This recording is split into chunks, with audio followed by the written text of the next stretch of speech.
Okay. Aloha, everyone. Thank you for attending our meeting number 23 of the Community Representation Initiative. Today's is totally online and virtual, so thank you for joining us. And we are going to start with the welcome only. So if someone could do that with me.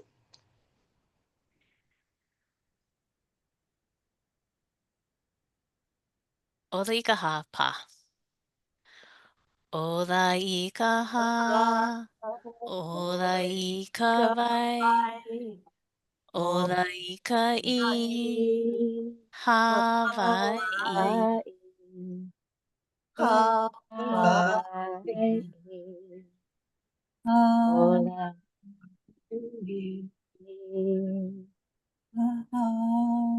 Ola i ka vai. Ola i ka vai.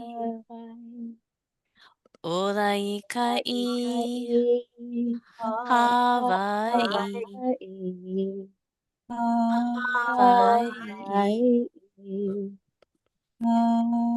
vai. Ola I ka ha. Ola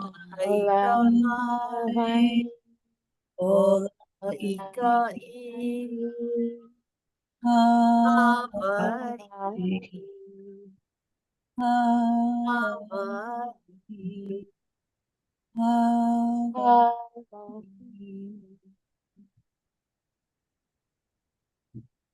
Okay.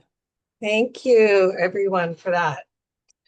Okay, again, I am Susan Gorman Chang. I am chairing this meeting. I'm actually substituting tonight for one of the other members. And let's just go around. I'll have the CRI members introduce themselves, if that's okay. I'll start with Mia Lisa. Aloha, my name is Mia Lisa Otis. I am at-large seat representing the Oahu residents. Mahalo. And Mia Lisa, you pick the next person and we'll do that. I'll pick Michelle. Aloha, I am Oahu resident at large and affected community member, Michelle Poplar, coming to you live from Capilina Beach Homes.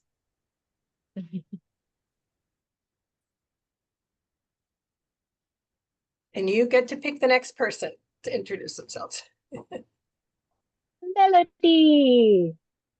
Hi, aloha mai kako. My name is Melody Aduha. Coming to the end of our term, there's half of us that are going to have are leaving some vacancies. Anyway, it's been my pleasure, and I do want to say that our next batch, good luck to them. And as for me, I will go on with the Environmental Caucus of the Democratic Party. So I've been a member of this board or this body as a representative of an organization, which is the Environmental Caucus. Thank you. Aloha. Oh, I get to pick. Okay. Marty.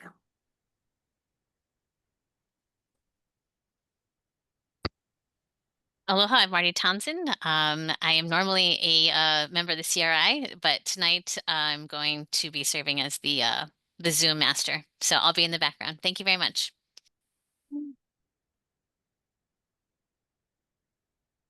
I pick Mandy. Hi, everyone. Mandy Feint, calling in from Virginia.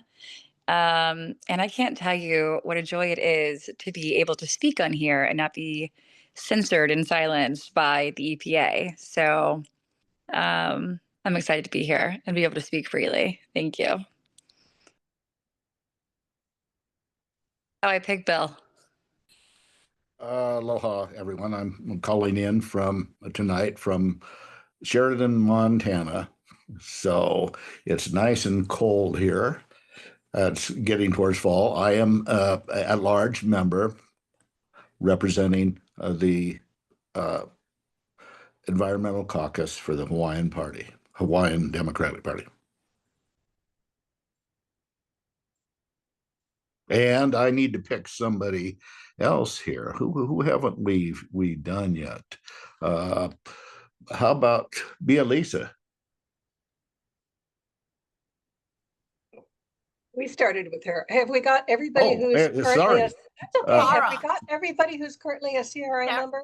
Tara. Yeah. Tara. Yeah, Tara's left. Okay, Tara, you're next by default. Thank you. My name is Tara Sutton. I have been a CRI member representing impacted families. I recently stepped down, and so one of my seat is one of the vacant seats, actually. I'm here as a community member and to talk to some of the agenda items. All right. So thank you for everyone, and just a round of applause for y'all making it through the last year as a CRI member. Yay. All right. So a few of us mentioned there are going to be some openings because we felt it a good idea to have, a few people cycle off, but then other people stay on. So we have some consistency. The agenda link is in the chat, and on that, you can apply to be a CRI member. The deadline is September 15th. So, please apply, tell your friends, tell your neighbors. We would love to get some new people and some new perspectives in there. So yeah, please pass that word around. All right, so on to new business. So we're going to do a debrief of the July CRI meeting with the Navy, EPA, and DOH, and that's 2 parts.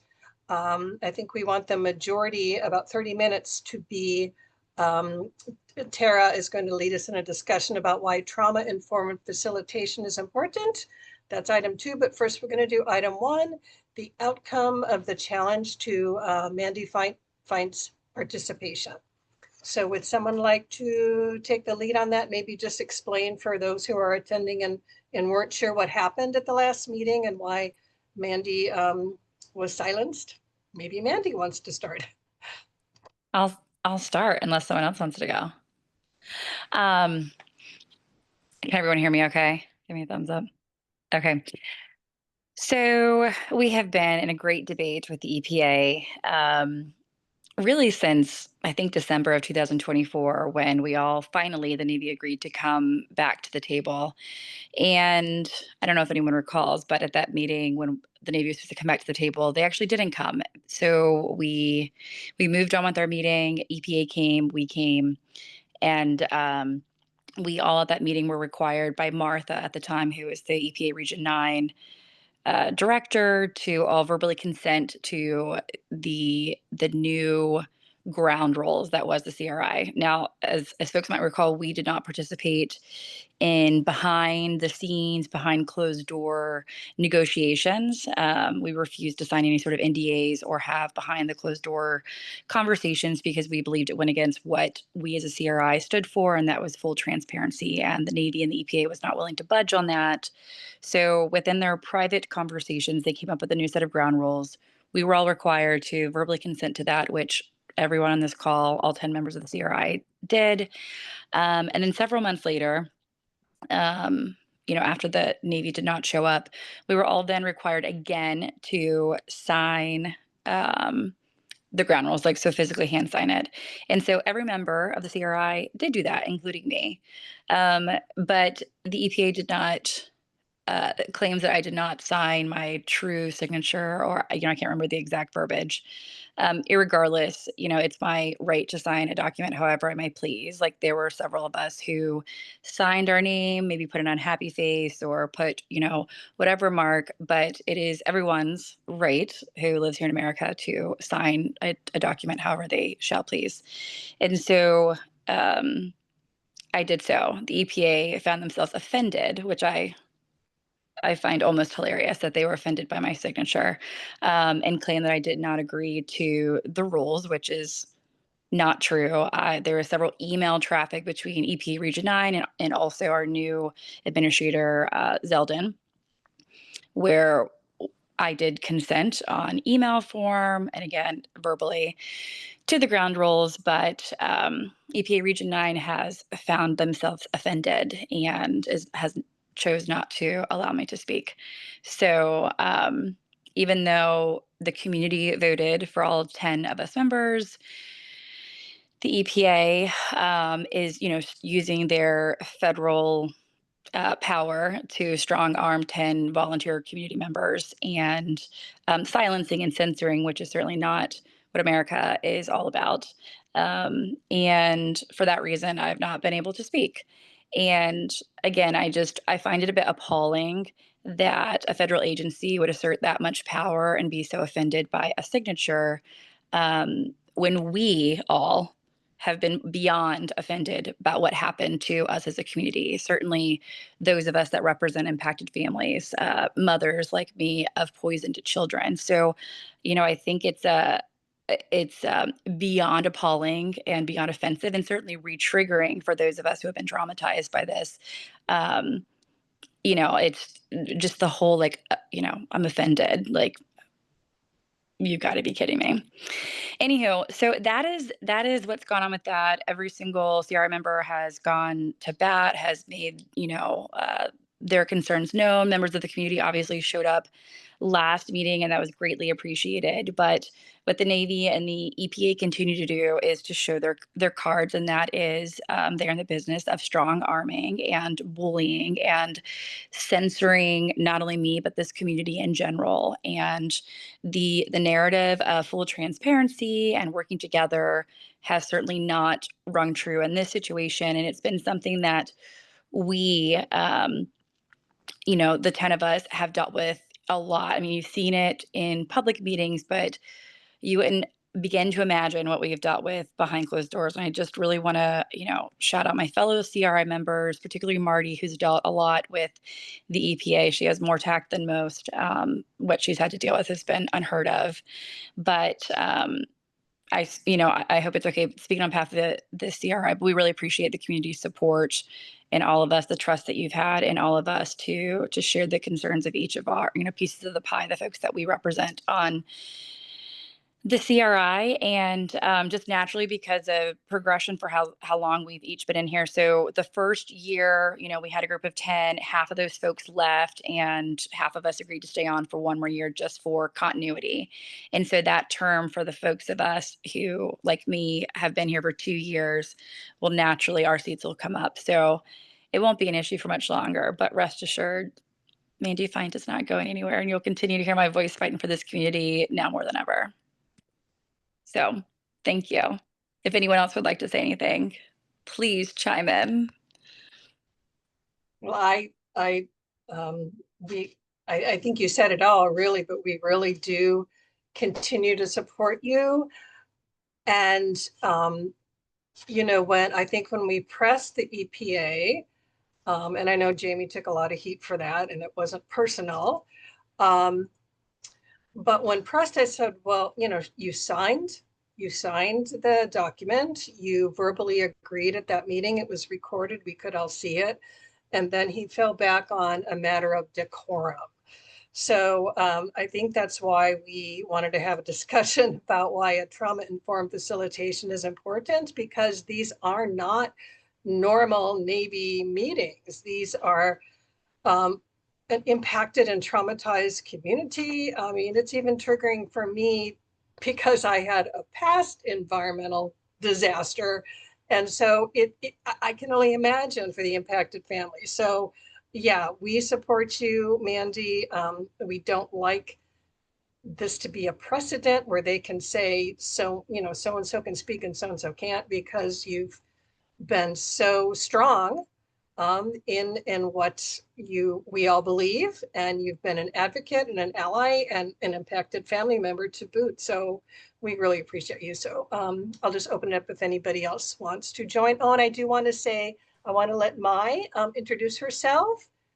I see that you've come in. Just very briefly, Mai, if that's okay.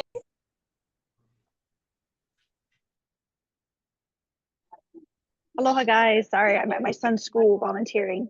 My name is Mai Hall. I'm an impacted family member and Native Hawaiian seat person. Happy to be here. Thank you. Okay, I saw Mia Lisa's name, hand up. Yeah, I just wanted to support Mandy, how unprofessional and rude it was for the EPA to silence you and silence actually the whole community. It's like really unfair, and it's unfair to let it get to the point where we're just at each other and not having a trauma-informed facilitator. And they're also silencing the community because the meetings are not webinars, so they shouldn't even silence the chat. There's like Zoom fails where accidentally it went off because Mandy was speaking. And the EPA should have Navy bring the decision makers, so the people that can actually answer our questions, because they haven't been and they can't. And we need like engineers and their water people to come out, and we would like Board of Water Supply to have a voice also. So it's like they're not even letting us have Board of Water Supply at the seat, have a seat at the table. So yeah, I'm standing behind Mandy 100%. And thank you for everything you do, Mandy. Okay, let's take one more person, Bill, and then we can move on to the trauma-informed discussion, facilitator discussion. You're muted. You're muted. Well, how did you like my mime presentation there?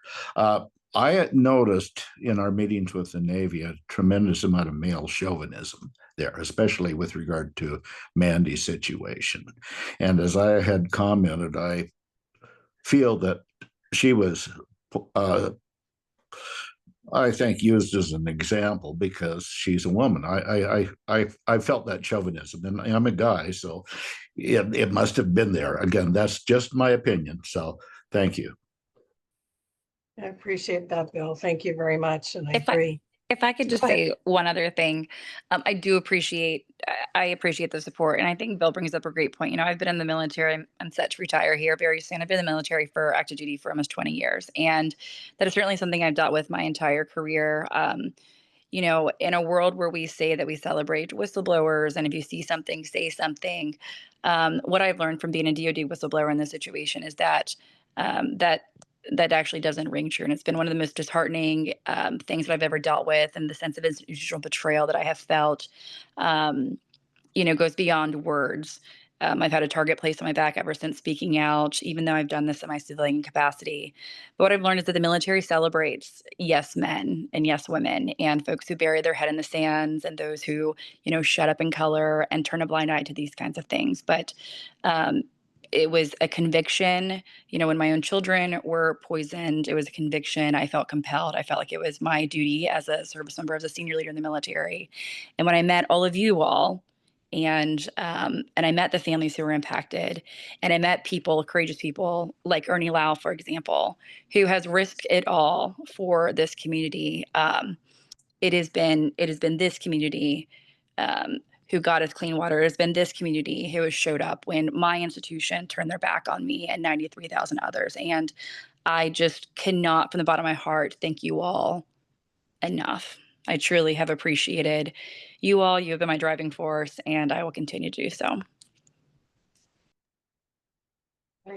Thank you. And thanks. I don't want to cut anybody off. So if anybody else has any, reflections about how the last meeting went from any of the other members, I, encourage you to, to raise your hand, speak out. Otherwise, we can go on to Tara. I Okay. just wanted to chime in and say, as far as the trauma-informed care, which I know we're going to go into, I just want to be on the record. It's been very difficult for me this week, especially Mandy, after we saw the email back and forth from the EPA. I just had no words to describe how I feel.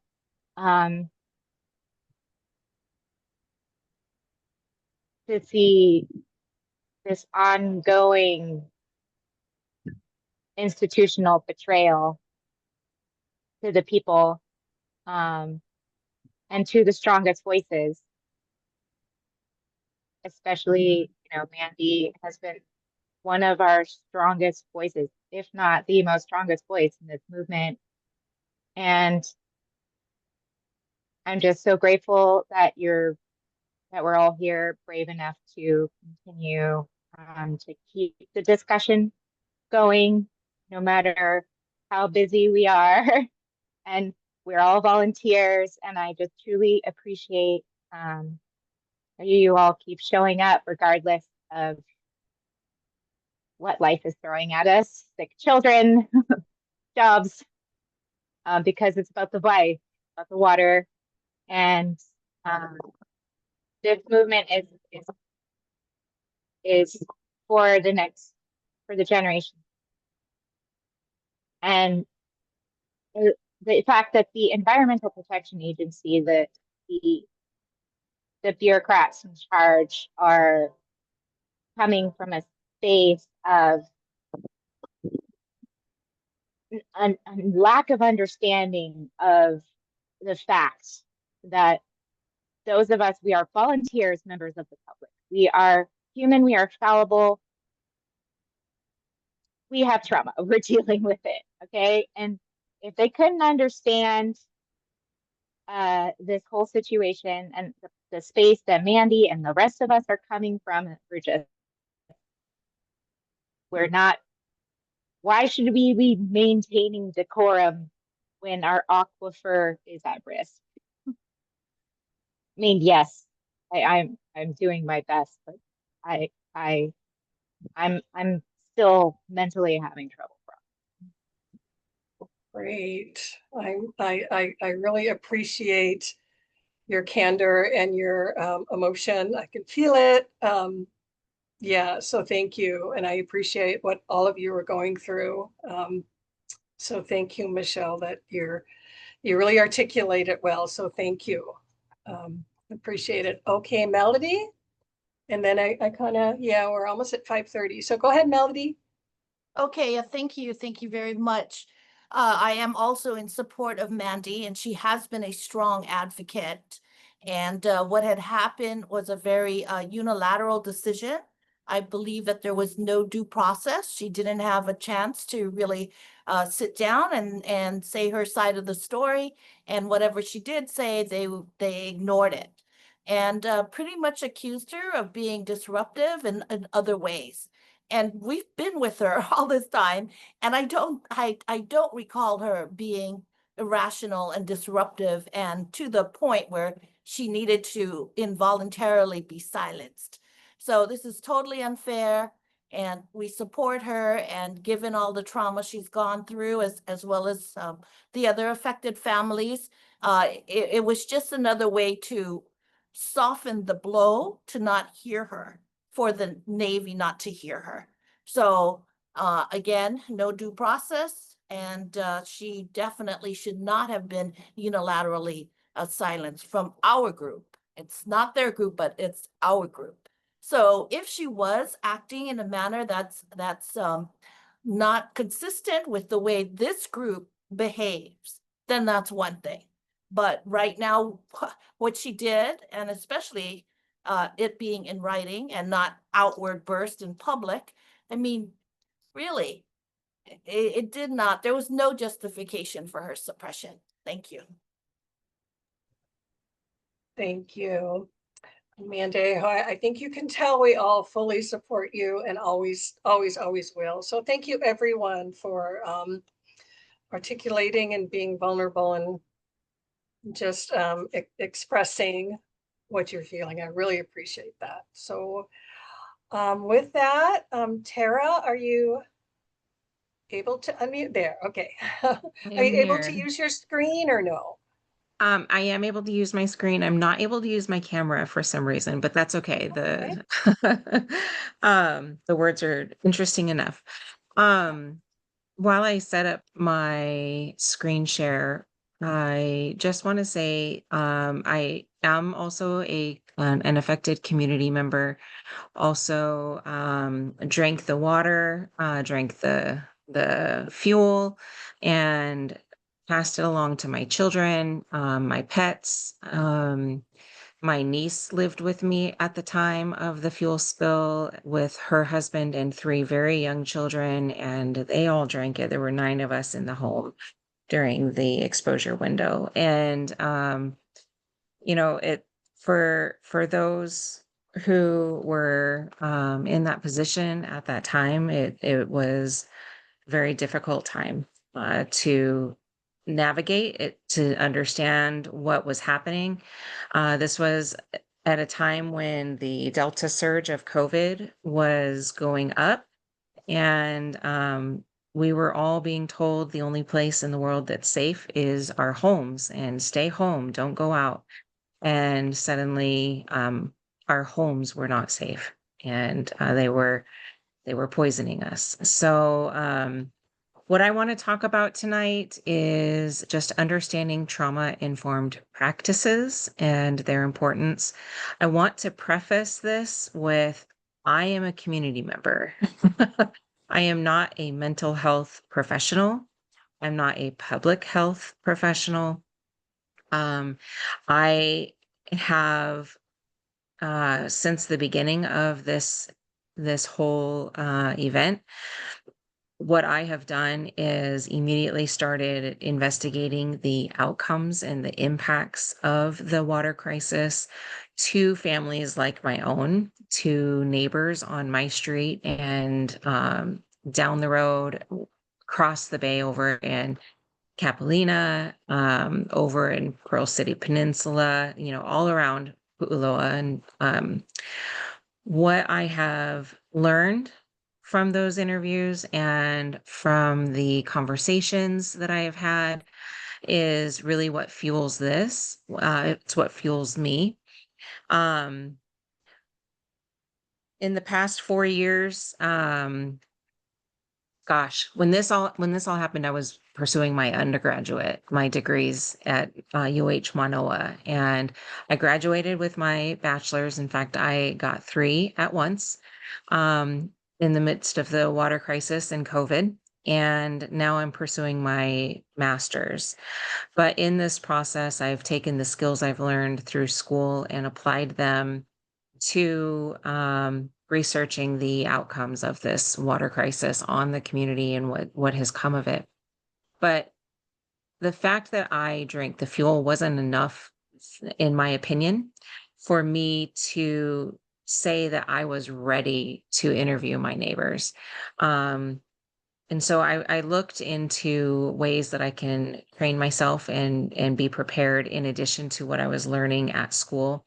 And I found training programs for trauma-informed interviewing, trauma-informed approaches to all kinds of different things. So what I am going to talk about is some of the things that I have learned in my own pursuit of approaching my neighbors with sensitivity, care, empathy, understanding.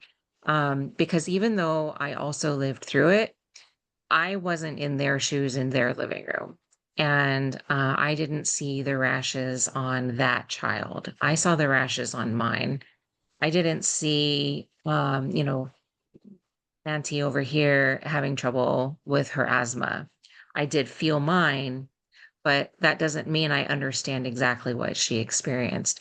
I can relate and I can have empathy.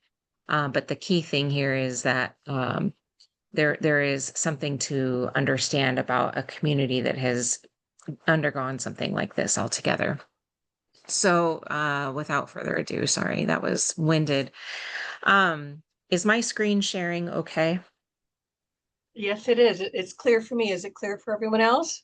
It's Yes. big. Yep. Yep. Thumbs up. Excellent. Thumbs up. Okay, so with the trauma-informed practices, what we're going to look at is just defining trauma and its impact, principles of trauma-informed practices, why it's important, and then I have a whole page of references, and I'll make this available later. So that if anybody else wants to read or the literature that I have found, or go to the websites and immerse themselves, then they are free to. So defining trauma and its impact. Hold on one second, because there we go. Trauma can arise from various experiences. It's significantly affects individuals' physical, emotional, and social well-being. So understanding its types and consequences is crucial to providing effective support and care.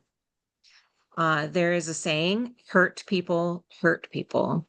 And I found that to be true in this community and in my own life. When trauma is unaddressed, people may lash out, withdraw, or respond in ways that look difficult from the outside. But these behaviors aren't about being irrational or hostile, they're survival skills. When we use a trauma-informed lens, we can see the pain behind the reaction. And instead of reacting defensively, we can shift the focus from what's wrong with you to what happened to you.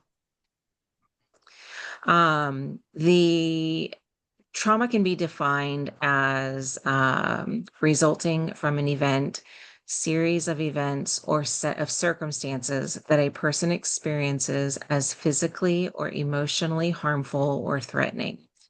Trauma has lasting effects on our physical, social, emotional, and spiritual well-being. So in simpler terms, trauma overwhelms a person's ability to cope. It doesn't always show up as something that is visible, like trauma on the skin. Sometimes it's individual, sometimes it's collective, sometimes it's environmental, as in the case of Red Hill. So recognizing that not all scars are visible helps us to approach each other with that empathy and clarity instead of judgment. Trauma can be acute, chronic, or complex, stemming from events such as abuse, violence, accidents, or loss. Recognizing these types of sources can really help us to tailor our support to individual experiences and needs. Trauma affects mental health. It affects our relationships. Those relationships could be our friendships or our marriages or our parent-child relationships, just all relationships.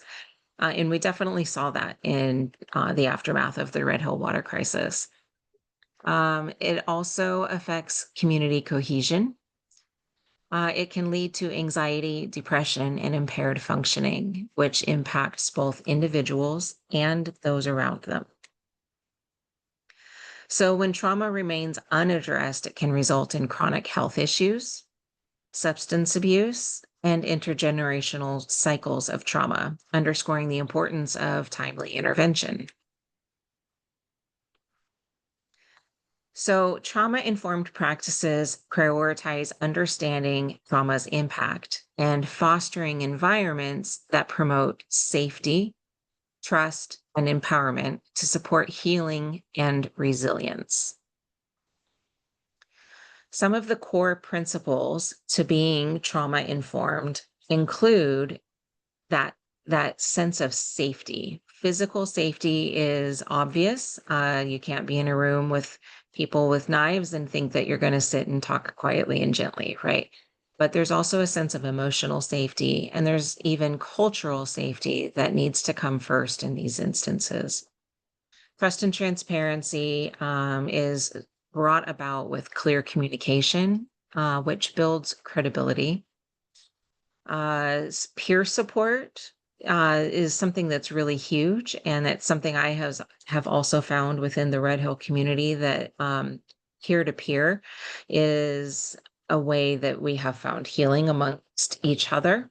I don't know if the other people who drank the fuel agree that they have found that, but I know that some of the connections I have made with other Red Hill neighbors, they are family at this point, and they have helped me to feel sane, given what I experienced, and to not feel like I'm losing my mind some days. Collaboration and mutuality. There is nothing about us without us. So an example of a trauma-informed approach that the EPA has done, I would say, is the creation of the CRI in general, right?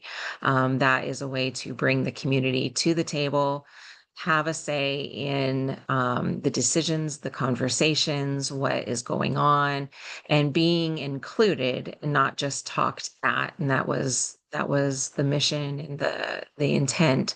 And so for that, I appreciate the approach that was taken there. It was something that was requested in community comments on the consent decree, and that was how it was answered.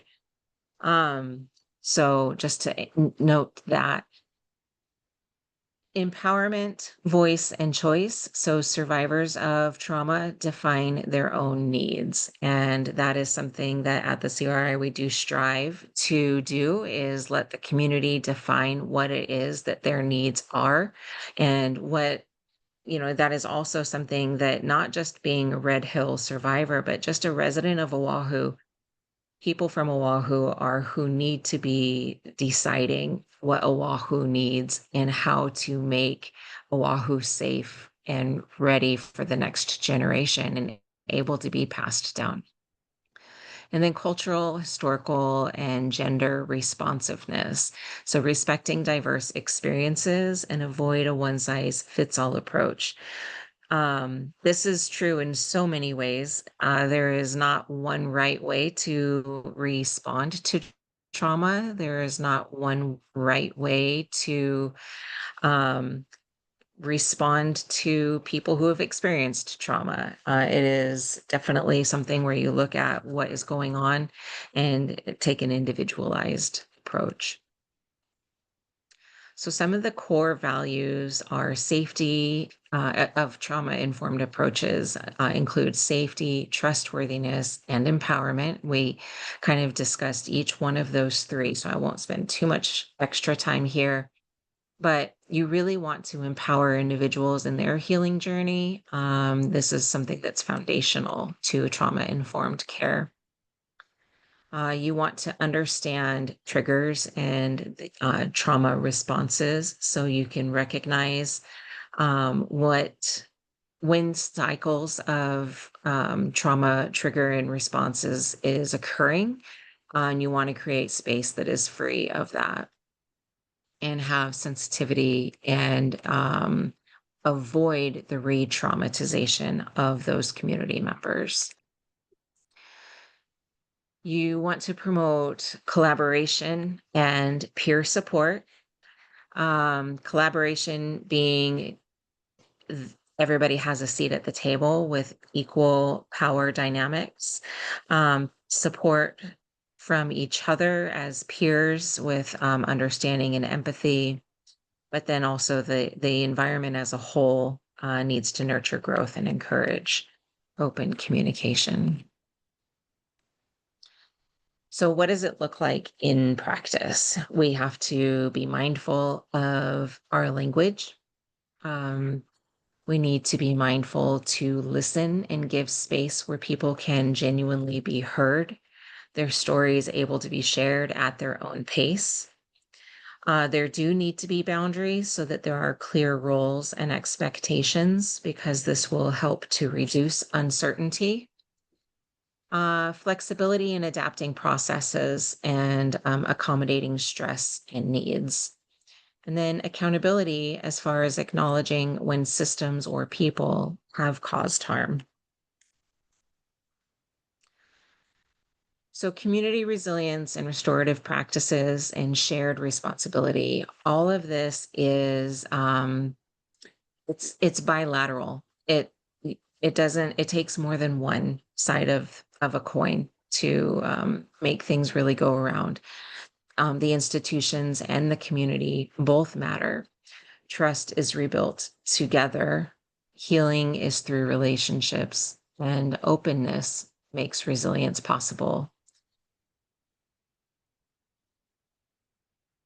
So why trauma-informed practices matter? Applying these practices is essential for reducing harm, supporting recovery, and building stronger, more resilient individuals and communities. Trauma-informed care minimizes the risk of re-traumatization by creating safe, respectful places that promote healing and recovery. Yeah, enough can't be said about this. Sorry. Reducing that risk of re-traumatization is pretty critical. Just telling our story over and over and over can be re-traumatizing. So being in a space where you are free to share your story and it be heard that time, that alone reduces risk of re-traumatization because I can tell it once instead of 10 times in one conversation. By addressing trauma effectively, individuals experience better mental and physical health. The group as a whole will benefit from improved cohesion and support. Mental health will impact your physical health, and physical health will turn right around and affect your mental health. I can use my own life as an example in this. Some of the things that I deal with in the past couple of years is dizziness and balance issues, along with the migraines that I have. The auras are in my brainstem, and I get impacted pretty intensely sometimes.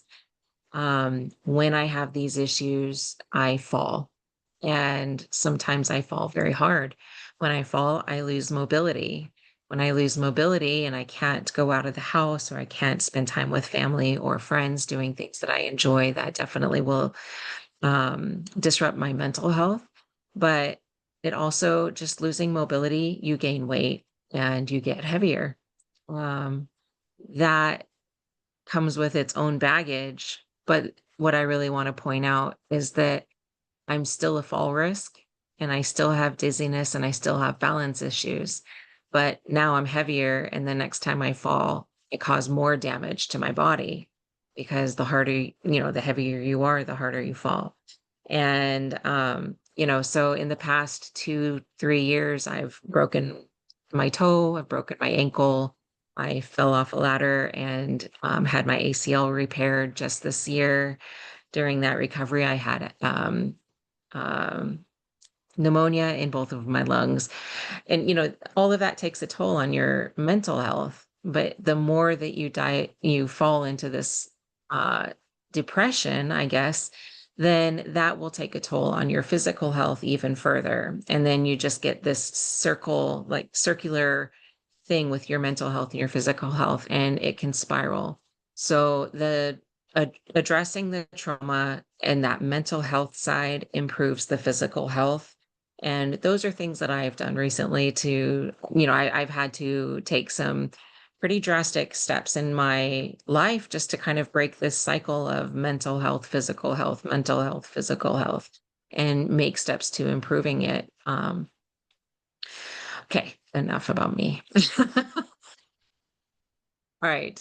Building resilient and supportive communities. Trauma-informed practices will contribute to communities that are compassionate, inclusive, and equipped to support members through major challenges. Trauma-informed practices can be applied in, mental health settings. There's specifically trauma-informed care in the mental health world that you can get exact training for that as a mental health care provider. But you can also get it for physical health. Doctors can get training for trauma-informed care to talk with their patients and be able to work with them and go through traumatic events or medical history and things like that. But it doesn't stop there. The Board of Water Supply is here. Ernie Lau, I have heard that you initiated, I don't know if it was you personally, you get the credit because, we love you, but that there was trauma-informed training being offered. Some of the employees at the Board of Water Supply received trauma-informed training just so that in the aftermath of this crisis, there was the ability to interact with the Red Hill community and be able to create these safe spaces and show empathy and compassion in ways to be careful not to re-traumatize. And that's just another example of, an institution that is doing well at being trauma informed. And then communities with trauma informed approaches are, let's see. Oh, I read that one. Sorry. Okay. So the last slide is this, and it's lots and lots and lots of words, but this is just a tip of an iceberg of various trainings, literature. There's sites online that you can go and as a community member or the person who experienced the trauma and receive help or education just for yourself in navigating and moving forward. But then there's also resources for people within organizations to train their staff when dealing with a community who has experienced trauma. I know you guys are not going to copy all of this down right here, and I'm an academic nerd, so I love stuff like this slide right here, but these will be made available so people can look into this and dive deep if they want to. And of course, people can just email me if they ever want to have a conversation about this kind of stuff, because as a researcher, this is something that I push whenever I talk to people about working with a community that has experienced trauma, being prepared before you go and meet with that community, making sure that you are set to create spaces that are safe for the community members, but also safe for yourself. I knew that the trauma I experienced being part of the Red Hill community would not make me immune to experiencing massive emotions when I hear other neighbors tell their stories to me in the interviews. And so, just part of my research design, I folded in that I would schedule weekly therapy sessions so that I could just process what I am hearing and learning about that was going on throughout my community that's just outside of my house, even though I was experiencing similar things. And that's not something that a lot of researchers are taught or even think about to include in their research design when they're working with a community that has experienced something traumatic. So that's enough rambling from me. Can stop sharing. Okay, not rambling at all. First of all, you're my hero, Tara, because not only have you experienced this trauma, you are teaching us about it and using your own life experiences, and I so appreciate it. Yeah, I wonder if Rosalie could maybe put those references on the CRI website, perhaps, or someone could. Would that be a good thing? Because I am a nerd, and I would love to read through all of that. Yeah, so I want to open it up for people to comment, or I can start off. I'll look for somebody's hand first. If not, I will start off. Oh, go ahead, Mandy. Well, you go, Susan, and then I'll go. Oh, okay. Just really, I was taking notes, and just again, I think to weave this into why it's so important to have a trauma-informed facilitator is that, to foster an environment of safety, trust, and empowerment. And I think the Navy and the EPA were doing the opposite. I mean, that's why a trauma-informed facilitator is so important. They're disempowering us, especially Mandy, telling her she can't even talk, right? And the trust issue has come up again and again, and the safety, the re-traumatization. So yeah, and I actually had a conversation with Karen Davis today, and I wanted to discuss why we thought a trauma-informed facilitator would be important, and she said, I cannot discuss that. So that was a little disappointing. And yeah, I'll let Mandy speak, and then I kind of want to wonder how we can help the EPA understand this. So go ahead. Yeah, a couple of things. Tara, just thank you so much for taking the time to put this together and everything in general that you do for this community. And I think, Tara and I, as she said, we both are impacted families, and there's a couple of more of us on here, but you know, Tara and I were impacted the same way. We both had children who were impacted. Our personalities are obviously very different. So I'll be, I'm like the bulldog of the group, and Tara's always been a lot more reserved. But it doesn't mean that the trauma hasn't impacted us. And I also look at this group, and I think it's something that's so special about the CRI is that we've all been impacted differently, right? So, my trauma comes from risking my life, going down range, and near death experience, risking literally willing to risk my life for this country to come back to, what is considered American soil, being poisoned by an American military asset, having my children poisoned, and then having my own institution covered up.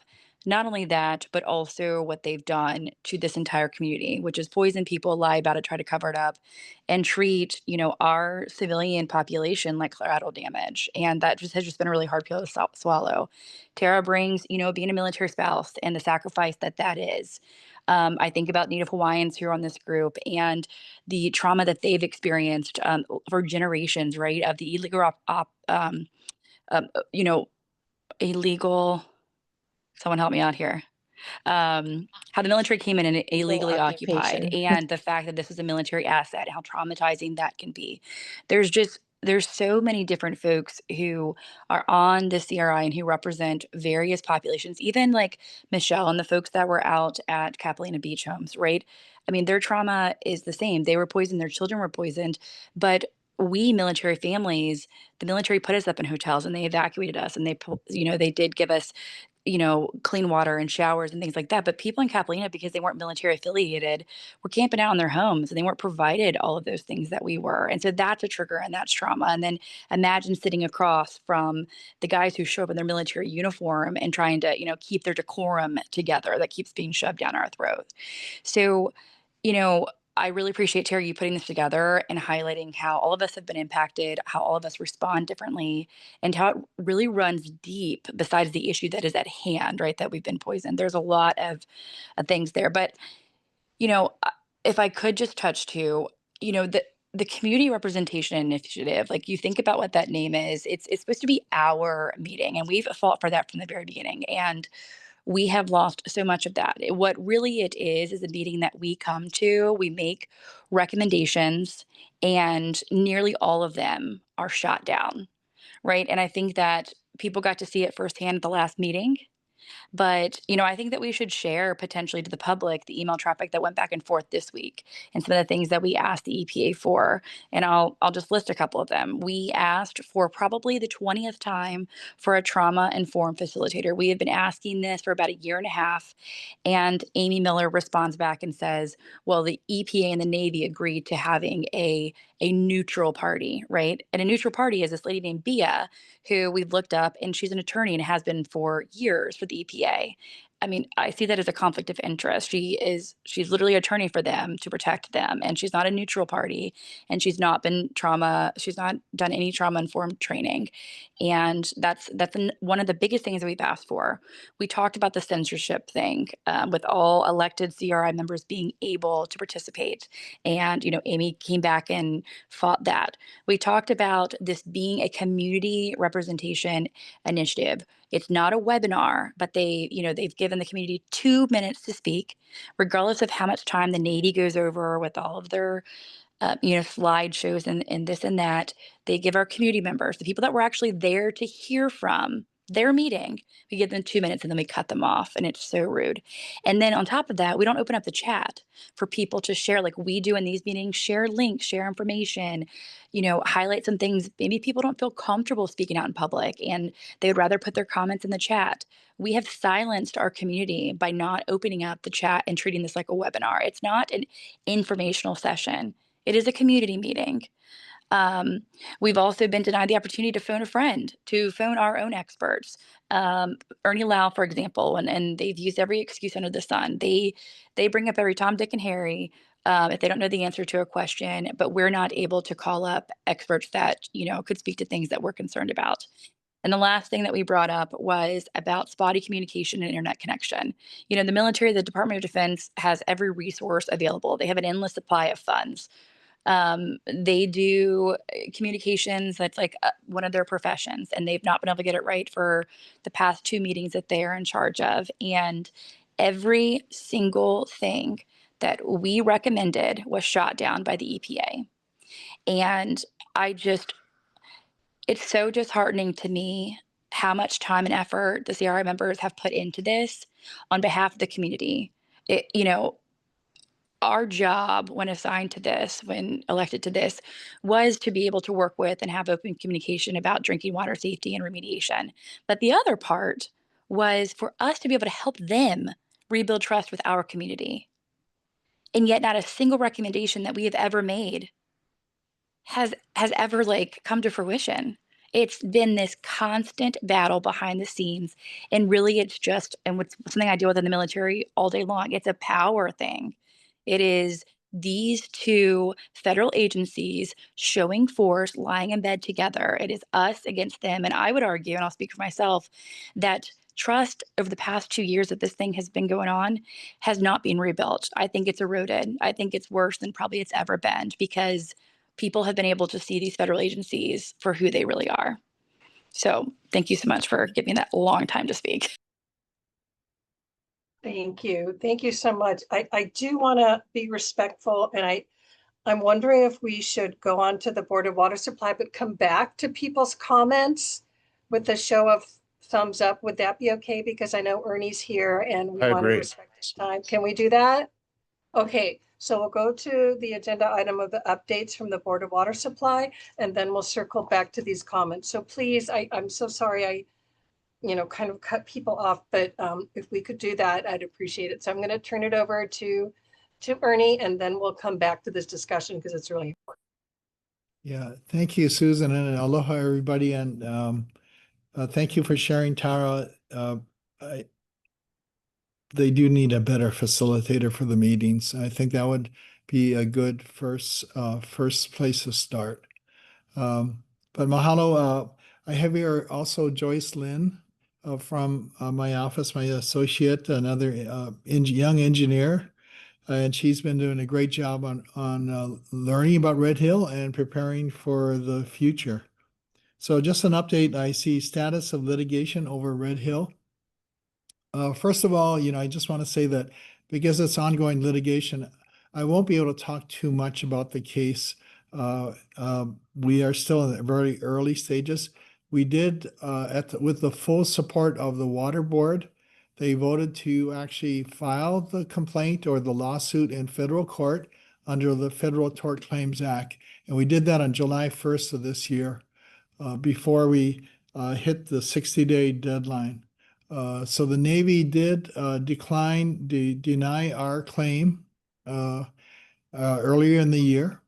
And we decided, with the full support of the board, to actually authorize me to file the lawsuit on July 1st. So it's been filed.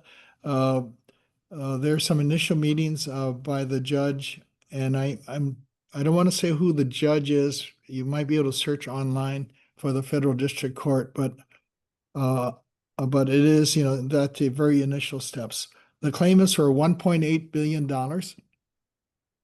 And it's really about replacing, finding new replacement sources for Halava Shaft, Halava wells, and Aiea wells.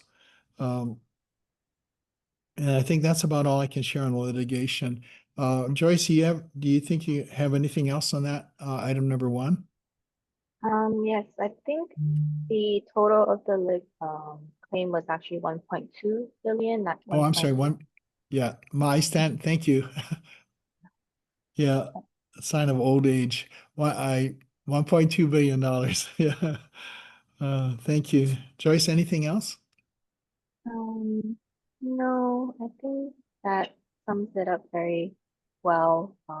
Filing on July 1st was so that we had a total of 6 months after the denial from the Navy to come up with a final decision of whether to pursue the lawsuit or not do anything. So we decided to move forward with the full support from our board members. I'll just say that uh, I've never dreamed that I would be in this place, but like Mandy said, this whole situation with Red Hill and the crisis that's been that we've all experienced, we are called upon to do some extraordinary things, and we're going to give it our best shot. Um, take this fight to the Navy. Any questions on the litigation from anybody? Any Okay. questions on the litigation? Remember, we'll come back to the trauma issue. Yeah. Melody, is this about the BWS, Board of Water Supply? Yes, Okay. yes, it is. Okay, I have 4 questions, Ernie.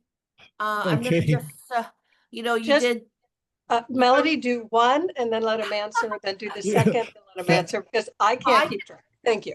I can do that, but he did give us a caveat. That's only so much that he could answer.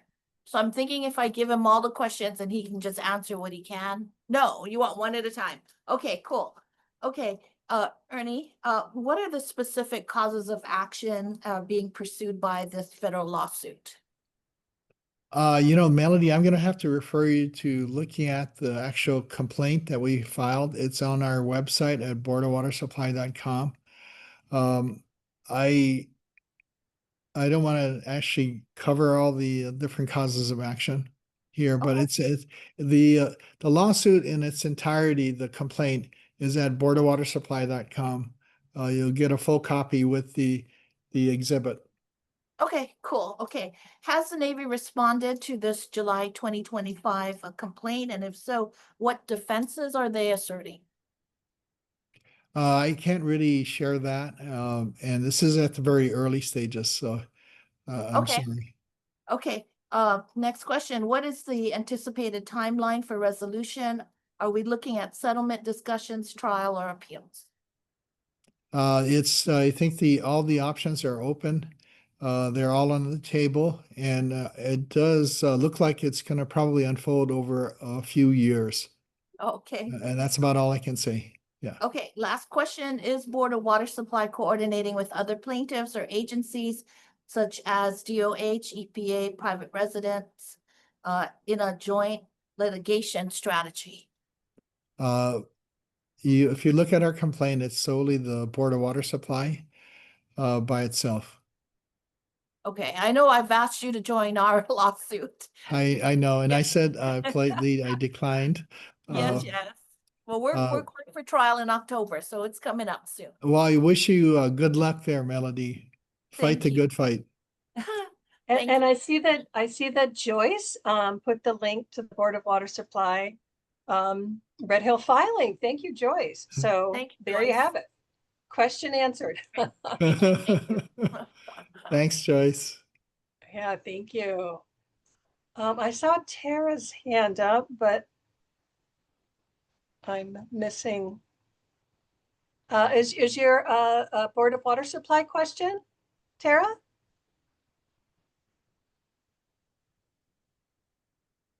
Aloha. Yes, actually, I had issues with my connection too. So if you could do a Oh. really, really quick recap of what Ernie just said about I guess the reopening of the Navy wells, or was it just a lawsuit? Oh, it's just the lawsuit. We haven't done the next one yet. Okay, okay. So what was the status of it? I We think we're going on to number 2 now, yeah? yes. Okay, for number 2, Okay. all we know is what we see that the Navy shares either at their open house or their online briefings, what we hear at the hearing at the legislature, which is, they are actively working to try to reopen Aya Halava shaft, which was closed after the Red Hill shaft was contaminated. They're also looking at, so they have a temporary system, I think, sounds like it's actually completed and in place. And they're going through the process to get the health department to give them the final approvals. They may have conditional approval to turn it back on. We did express concerns to the health department and I think the EPA, and Joyce will correct me if I'm wrong.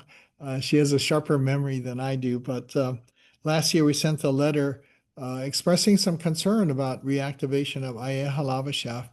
And I think the main idea there was if they start pumping there, and that's actually very close to Red Hill shaft, are they going to encourage more contaminants to move across Lava Valley faster? And I know that the Navy, the Department of Health, and EPA will dispute my opinion that have expressed concerns for years about cross valley flow from the Red Hill side to the Halava side. So activating Aya Halava shaft, I understand they need more water because they're only dependent on one water source at Waiava right now for the whole base. But my question to the regulators was, will this worsen the spread of the contamination? I don't think we have a timeline for them to reactivate. Joyce, any comments? No, or yes, I just shared in our chat the Safe Waters web page on their well recovery and water resiliency page. It has a lot of the information on their Aiea Halava shaft testing, as well as the Red Hill shaft testing, as the effort to try to bring those two sources back online. I think in the latest, just listening in on their information briefs and presentations, there were some plans of, I believe with Navy, Aiea Halava shaft, they had submitted for the reactivation to DOH, I think just this past month. So their goal is to have the Aiea Halava shaft back online by the end of this year. And with Red Hill shaft, I think by 2027. So thank you, Joyce, and everybody can see why I feel very confident for our future. She's right on it. Thank you, Joyce. All right. Uh, Yes. Thank you very much, Joyce. Go ahead, Ernie. Are there any questions, Susan? Yeah. I see Melody and Tara. Again, is this for the Board of Water Supply? Yeah. Question? Okay.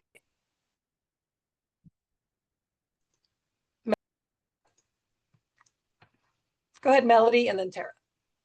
And then Mandy. Okay. Okay, I didn't know I was muted. Okay, two questions.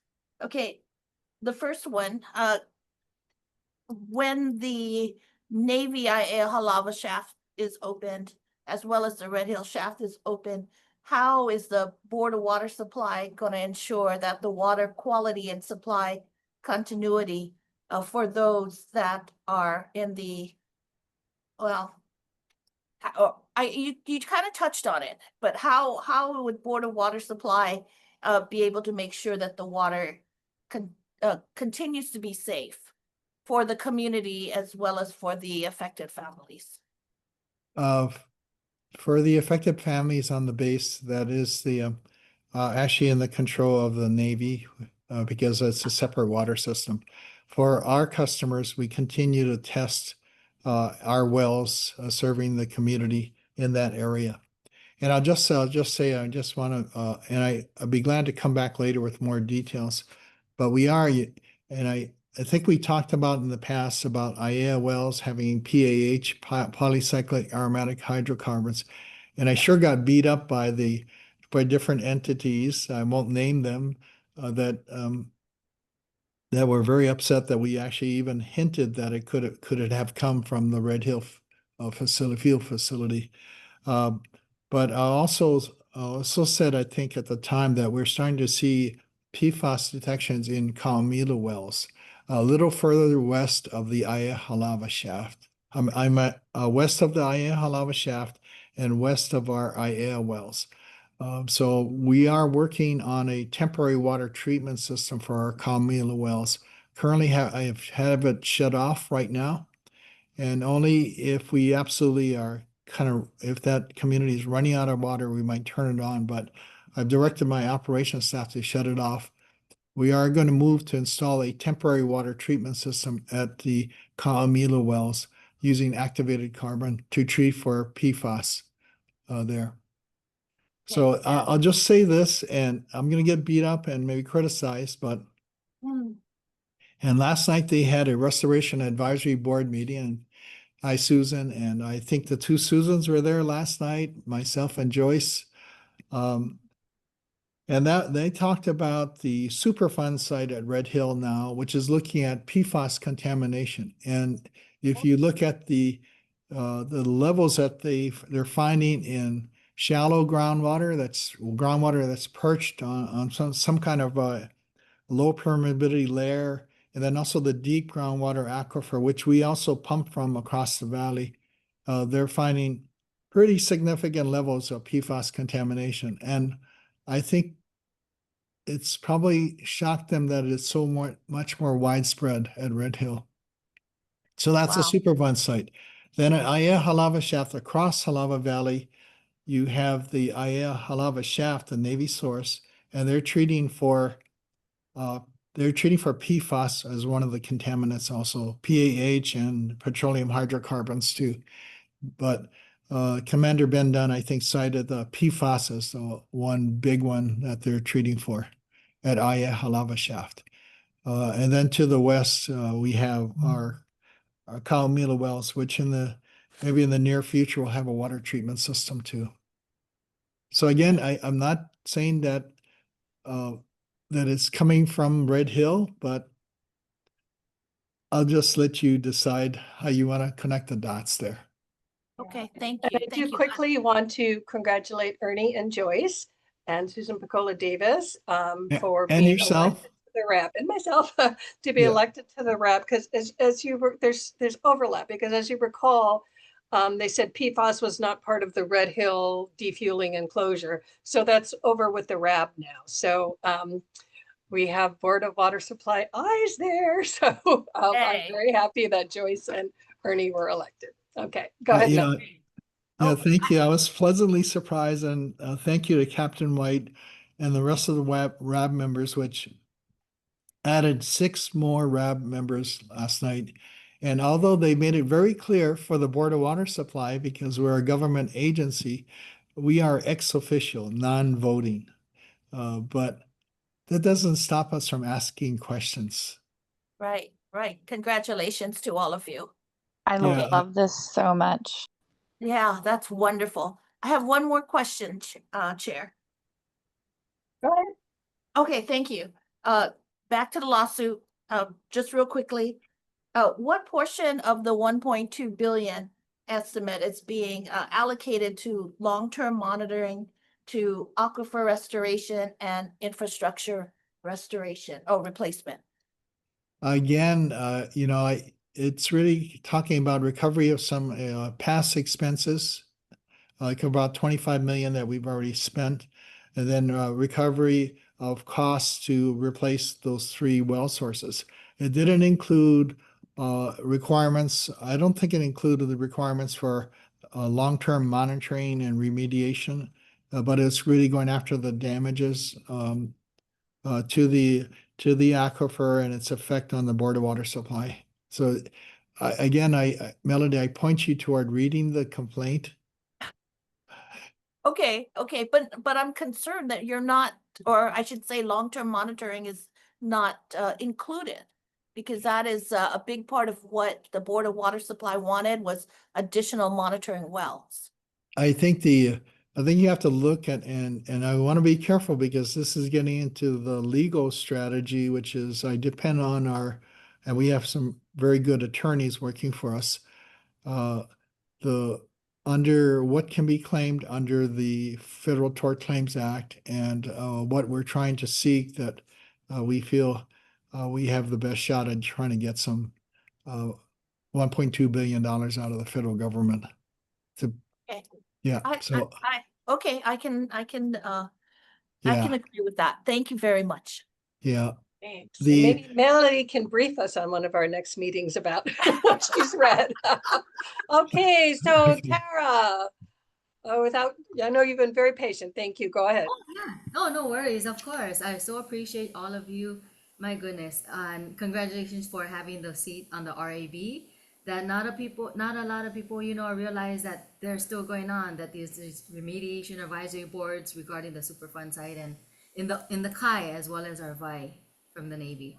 So mahalo nui for y'all for that. But my question to Ernie and wait one sec, is that I know you're in the lawsuit and you have limited amount of response you can give. However, my concern is, and I didn't get to finish reading the link, because I wanted to be able to see you guys when you were speaking, is I read quickly and it said that those two, what was it, the system or the wells were not connected or whatever, the ones I guess are gonna open, but regardless, there is no trust with what they say anyhow. We always have to err on the side of caution, and we know that that is what has kept us safe, right? So far. My question is, what can we do as an island, as a community, as a Lahui, to influence the Department of Health to not issue the permit for the Navy to reopen the two closed wells? Again, what can we do? Because it's urgent. We cannot rely on the Navy at all, nor the EPA, and now the DOH. But if the DOH is the one, going to be giving the permit, then Yeah, what the can we do? What can we do to stop them and to make them do what's pono? Because since the spill, I know I'm speaking to the choir, but since the spill, they raised the pollution, right, contamination. Now we know that the Navy uses that to say that, oh, it's within the level, so why do we need to provide, water buffaloes with clean water? And then we hear they're unproven, the GAC system and everything. So just what can we do to stop that permit from even going forward? I think you'd have to speak to the Department of Health. They hold the cards in terms of can can those two wells be turned back on to supply drinking water to the base?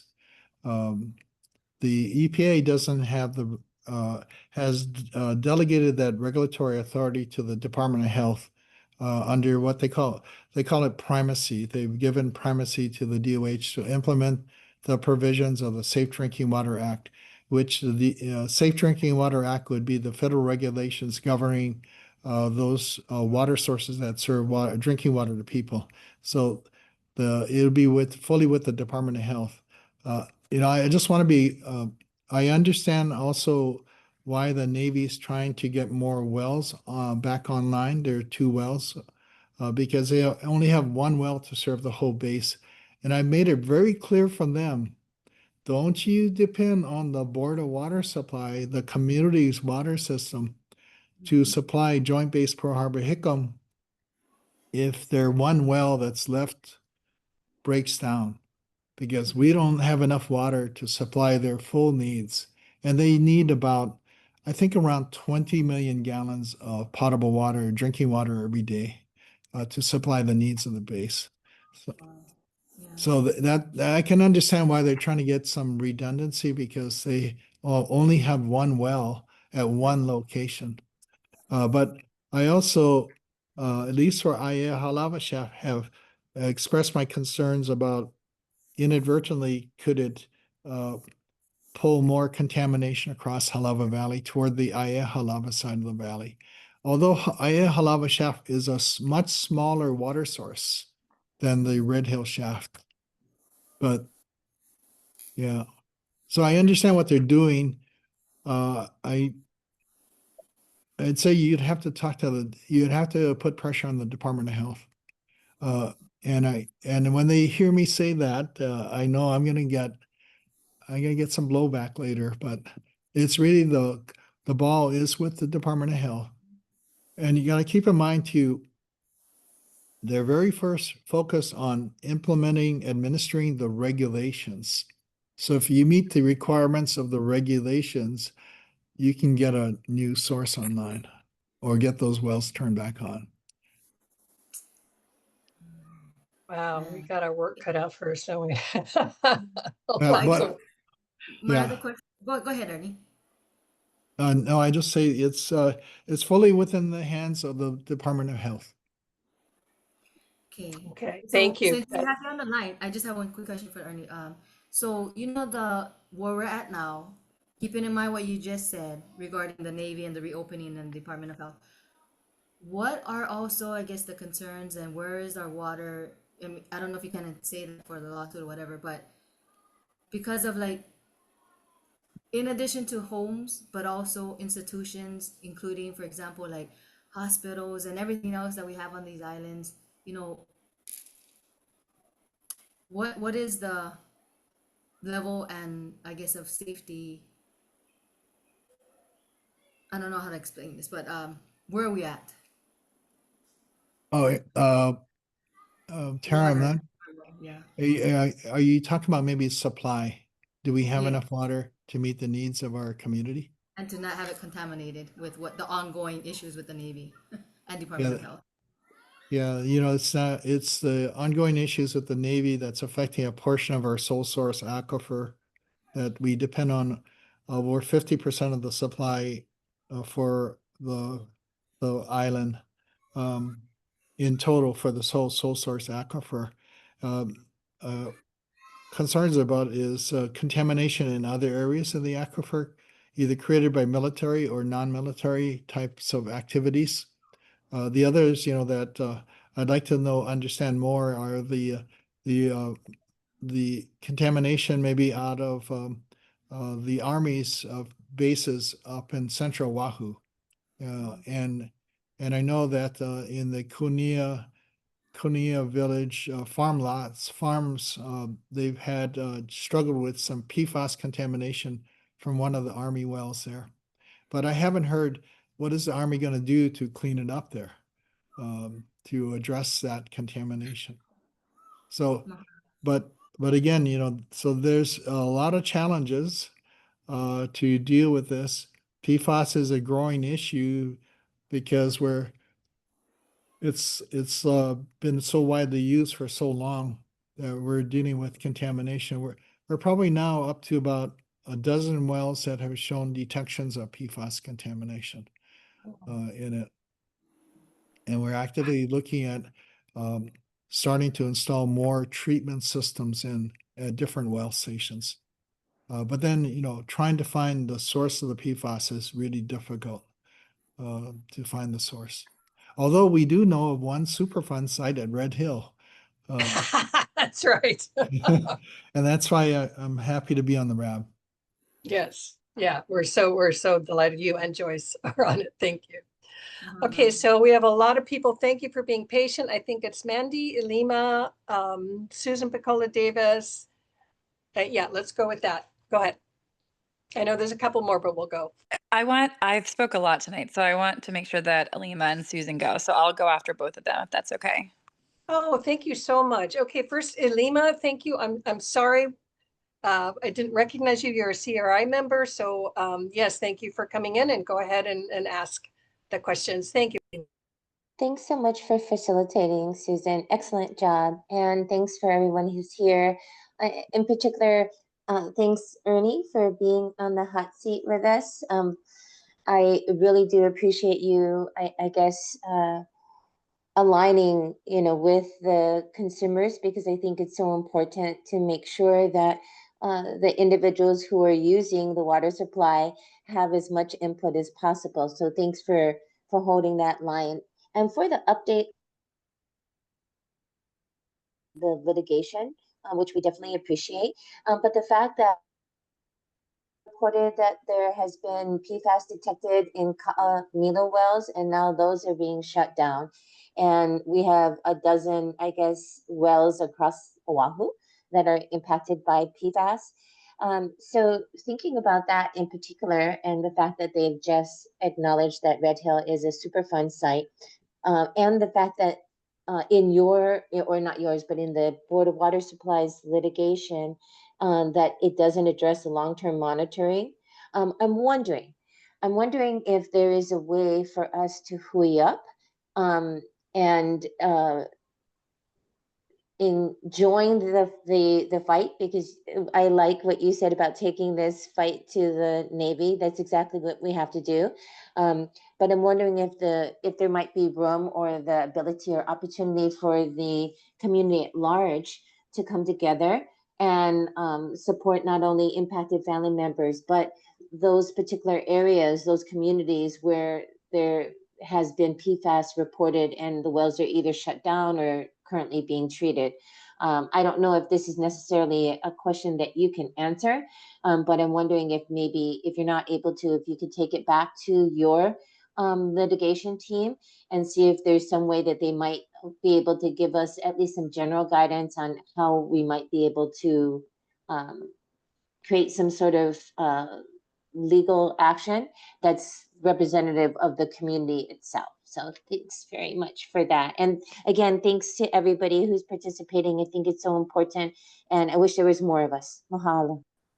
Yeah, thank you, Lima. And what a beautiful flower your photograph.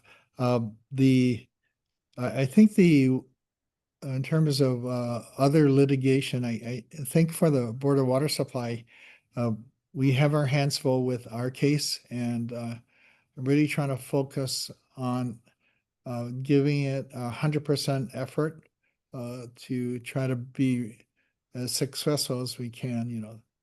We want to win our case, but in terms of other litigation, I think I saw Wayne Tanaka on the attendee list here. Hawaii Sierra Club has been very effective at taking cases and winning them against the state too.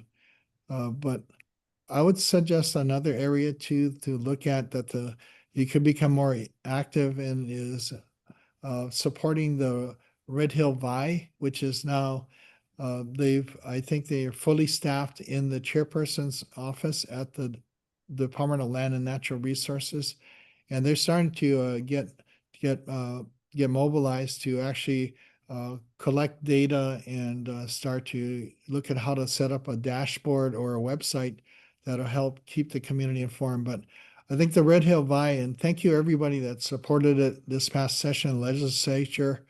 It got passed and signed by the governor. That's what I kind of envision as some of the long-term efforts.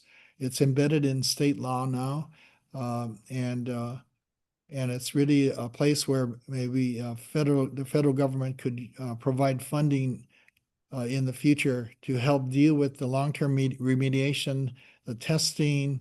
In there, there was a recommendation of over 100 additional monitor wells, and more efforts in that Red Hill Vi Water, the Water Alliance Initiative.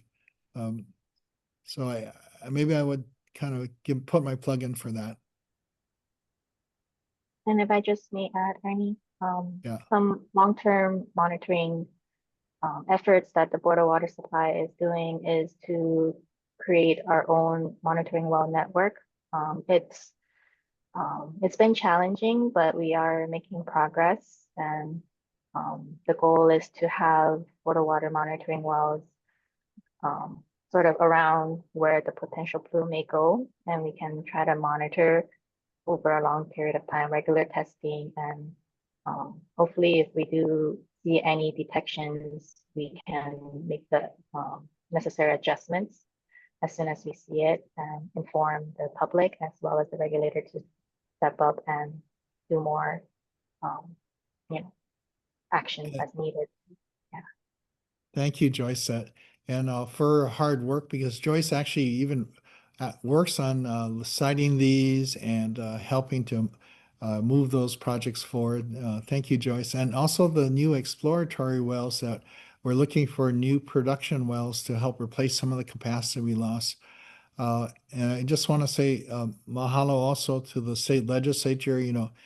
We've got 2 appropriations from them in the last few years.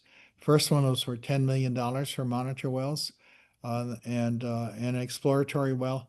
And the second one was this past session was only about $2 million. So in total, about $12 million to help pay for the installation of monitor wells and exploratory wells. Great. But we'll continue that effort because one thing is that the Navy doesn't allow us to access their monitor wells to sample. And the vast majority, although I think they're up to 46 wells or so, 47, the majority is on Navy property at Red Hill. And all of our wells are off Navy property. And that's where we're looking for the migration beyond the property boundaries of the Navy's Red Hill facility. And as Henry Curtis reminded us last night, it's land stolen from Native Hawaiians that the military took over, and that's where these wells are. But yeah. Okay, Susan Picola Davis, you had your hand up for so long. I want to make sure if you're still there. Okay, raise your hand again, please, Susan Picola Davis, if you want to speak. I know you've been very patient. I appreciate it. Okay, Patty.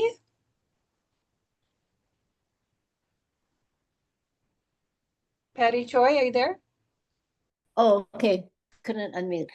Thank you, Ernie and Joyce, and thank you to everyone else. I have a question for Ernie. Assuming the Department of Health will approve the reopening of the Navy's Aiea Halava shaft, does the Board of Water Supply approve of the testing and monitoring procedures that the Navy has proposed to implement in order to keep their shaft and water clean and safe? Because it's too technical for me. No, we have no part in that. It's completely between the Department of Health and the Navy. But in terms of, yeah, I understand that part. But do you think that what they propose to do in terms of how often they test the machinery and procedures they would use, do you think it's valid? Yeah, I'm sorry, Patty. I haven't looked at the report closely. So at this time I can't answer that, but we'll take a look at it and let you know what we think about it. And okay, Joyce, you want to add anything? If you want to add anything on that? Not much to add. Like what Ernie mentioned, is we haven't been asked to be involved in the development of a lot of these monitoring plans as well as sampling plans, so we don't actually have a lot of information. So we don't know what we don't know. yeah, that's understandable. I'm just so concerned because I think the community needs to stop the reopening, but I kind of think it's out of our hands at this late date, knowing what's been happening behind the scenes. So that's why I thought, well, then if it's reopened, then do we have a legitimate basis to fight them on their technicalities and what they've proposed? So I understand where you're Yeah. at. Thank you. Sorry, Patty. Nice to hear from you. Okay, so next, Mandy and then Melody.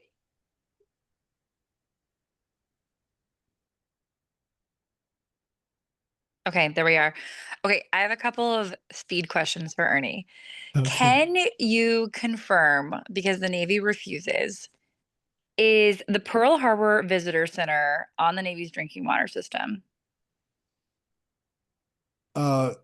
Mandy, I don't know for sure, but I would assume that's part of Joint Base Pearl Harbor Hickam. Yeah. And what about Mauna Lua Shopping Center? So right there next to the largest NEX and the commissary, where like the Ruby Tuesdays, that whole area. Yeah, from what we understand, they're on the Navy system, including Okay. the Navy Marine Golf Course. Yep. So that's my biggest concern is I know that the, activation of this shaft or well is a Navy drinking water system thing, but I just want to highlight and make sure the public understands that, it doesn't just impact military families. It like Capelina Beach homes, for example. You know, we were told forever that they're not. Well, yes, they are. And Mauna Lua Shopping Center brings in a great deal of civilians and, you know, restaurants and businesses. And I just don't think that people who are in that area understand that they are also in the drinking water system. And not to mention that the Pearl Harbor Visitor Center is like one of the top 3 most traveled destinations. And so we bring in a ton of civilians to that. So if you're filling up your water bottle and things there, the Navy doesn't talk about that enough. They try to bury that. And I think it's so important that for public awareness that folks really understand that when we say the Navy drinking water system, it's not just on base homes and schools and facilities proper. The other thing I wanted to ask Ernie is, you know, that red dye test that was going around that was supposed to like help us track the plume or the flow or whatever. And I have been hearing that we've lost the red dye somewhere. Are you alarmed at all by that? Like, what would that indicate? That there's a lot of cracks and holes in the system and we just don't know where this water's going? Well, we feel, and I think and others feel that the geology at this Red Hill area is really complicated.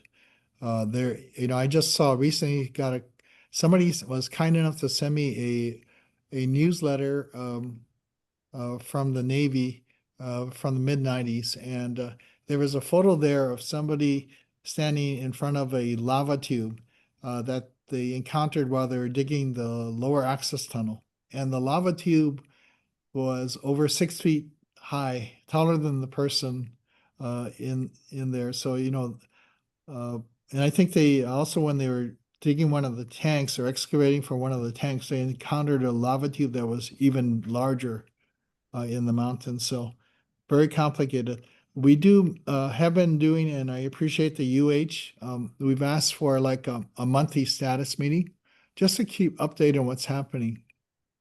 And I think I don't want to speak for them, but it sounds like I think the geology and the complexity of geology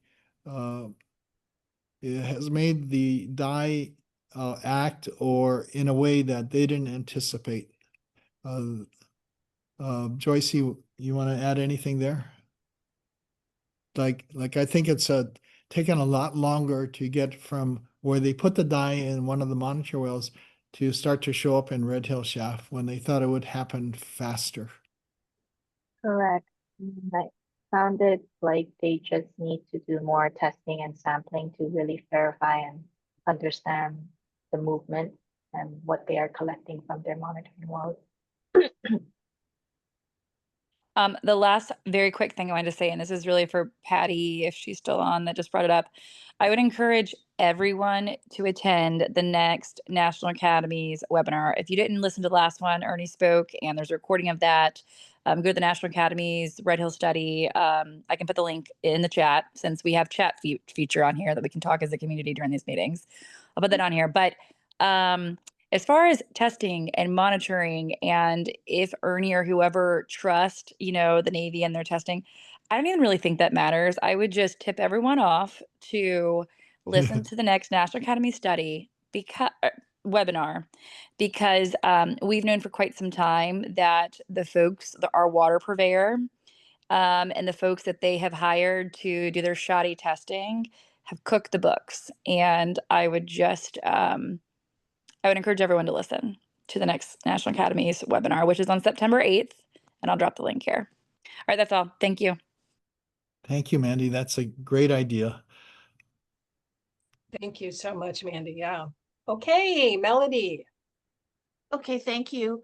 The first it's actually a comment, and this is in response to potential lawsuits from, you know, of course, Elima brought it up, and Susan, I believe Susan brought it up, and Patty have. So basically what we would have to do is file for a preliminary injunction against the DOH. And we have to show that their granting of the permit violates some statutory or constitutional protections. We also have to show irreparable harm, wherein the reopening of the shafts would cause irreversible contamination or health risk. We also need to show a balance of equities. Harm to the public outweighs any benefit to the Navy or DOH. And finally, we need to show a public interest, like halting the reopening serves a broader community health and safety. We could, as CRI, file. Board of Water Supply certainly could file. Residents certainly could file. But I guess the important thing is the timing, because if we don't file before the opening of the shafts, then we have to file after, which the remedy would be damages. And by then it'd be too late. Okay, so that's one comment I wanted to make. The question that I actually have for Ernie, I'm actually concerned that PFAS was found in 12 of your shafts and wells, or was it just wells? And you did also indicate that you may have to install the GAC filtration system. Now, my understanding is that the GAC system only filters out the long chain PFAS, and that the short chain will escape it. Therefore, the secondary type of filtration would be the ion exchange, and I believe the Navy is doing that as well. Is the Board of Water Supply considering the second set of filtration system if necessary? Because Yeah, of not at this time for Calmila wells, because the contaminant of concern there is really PFOS. And that's the long 8 chain, yeah, the long chain that and some of the other wells that we have where we already have a GAC treatment system, we found that it's been pretty effective at the longer chain, the 8 and 7 carbon PFAS. And then what we're studying though is does it mean that we have to, because we also have other contaminants like in Waipahu area, TCP, that we have to treat for, that when you combine TCP with PFAS, then maybe we have to change out the carbon more frequently. At Kaamilo, at this time, we're looking at only activated carbon, but we're also open to ion exchange or other things to get the other PFAS chemicals out in the future. But for now, it's primarily activated carbon. Thank you. And it's a temporary system that we're going to have to design a permanent system there at Kaamilo Wells. That'll be built in the future. Thank you, Ernie. Right, thank you. So any more questions for Ernie and for Joyce? Or do we, go ahead, Tara, and then I want to move on. If there's anybody who wants to make public comment, go ahead and put it in the chat and they'll let me know. And then we'll go back to the trauma issue, if that's okay. Go ahead. Oh yeah. No, sorry, I thought it was a public comment. Kalamai. Okay, is Tara the only person who wants to make public comment? Susan Piccola Davis? Okay, go ahead, Tara. Aloha. Yeah, I just wanted to say that if you all attend, other meetings, like how Mandy mentioned, we should go to this next one. I've been trying to, and not trying to, I have been mentioning this issue in any of the meetings I go to, because it's all related. We all need water. Yesterday was the Hawaii Tourism Authority. That's another big one. There's other issues going on there. Just found out the makeup of it is now they asked the previous board to step down all 12, and the governor appointed all the next ones, and it's waiting for Senate confirmation and community engagement. So I mentioned that about the VAI there. I mentioned it for any meeting that I go to. So it's really important that we keep bringing it up in spaces, because as we heard in these meetings, there are some people that don't even know about it. There are some that are not even finding out about it. So I just so mahalo and appreciate and seeing all of you and being in this with you all, knowing that there are people who are gonna stand to make sure our VAI is drinkable and that we have it for now and the next generation. So mahalo nui, and mahalo nui, Joyce and Ernie. Great, thank you, Tara. I hadn't thought about the Hawaii Tourism Authority, but you're right. I thank you for bringing it up there. That's huge, right? It really is. Okay, seeing no other people for public comment. If we want to circle back to Any comments on the trauma or any comments on how we could explain to the EPA why we need a trauma-informed facilitator or how we can go about doing that? I don't see anybody from the EPA here. I wish there was, but I'm certainly open to suggestions. Oh, Susan, oh, okay, wait. We've got Susan Piccola Davis and then Michelle.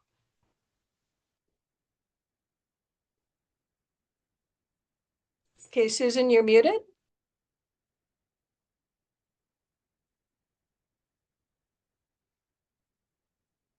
I'm sorry, Susan, you're still muted. If I can unmute you. I clicked ask to unmute. Okay. There you go. Go ahead. I did put something in the chat, and it has to do with the trauma-informed care and how the one testifier at the last meeting was handled poorly. And we understand from Tara's presentation that sometimes they cannot articulate it within the 2-minute time frame. It's important for them to tell their story in the way that they can tell their story. And there needs to be some kind of bending so that the EPA facilitator does not do what she did to that person, because that just indicates that anybody else that wants to tell their story is going to be shut down. And I'm very upset during that meeting and watching what happened to her. And I only wish that somebody would have come out and basically defended her in a way as she was talking. She was quite upset, and we need to have people tell their stories and be allowed to speak in their own timing. This 2-minute testimony is not working for the public, especially anybody that's an affected family member. That's all I have to say.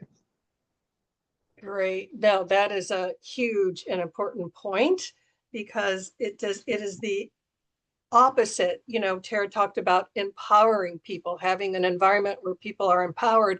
That's the opposite. That's disempowering and re-triggering. And yeah, I think maybe at the next meeting with the Navy, we should all say, no, we're gonna let this person talk as long as he or she wants to. We might want to think about that as a strategy, because again, and just bring up what we learned from Tara today about disempowering versus empowering and those kinds of things. So I really appreciate that, Susan. Thank you. Good point. And I see Michelle. Yeah, my friend who works, who's a reservist and OKCOM employee, showed me these. I need to get photographs and copies of them, but they're these little trauma-informed wheels that they pass out to military service members to help them through their family issues. It's like not like that, you guys, that they do not have this information. They're passing out little handy things. I'm like, wow, these are great. So I mean, like it's like the information is there. It's just not assimilated or disseminated to the people who are facilitating these things. So they do have trauma-informed care in the military armed services, and they have tools. And I'm like, okay, so where were these tools when they're coming to deal with us in the public? Right. I would personally appreciate that. I had to trick myself off camera. I'm a pretty sensitive person. It's like I said earlier, I have no words to describe all of the feelings that I'm experiencing.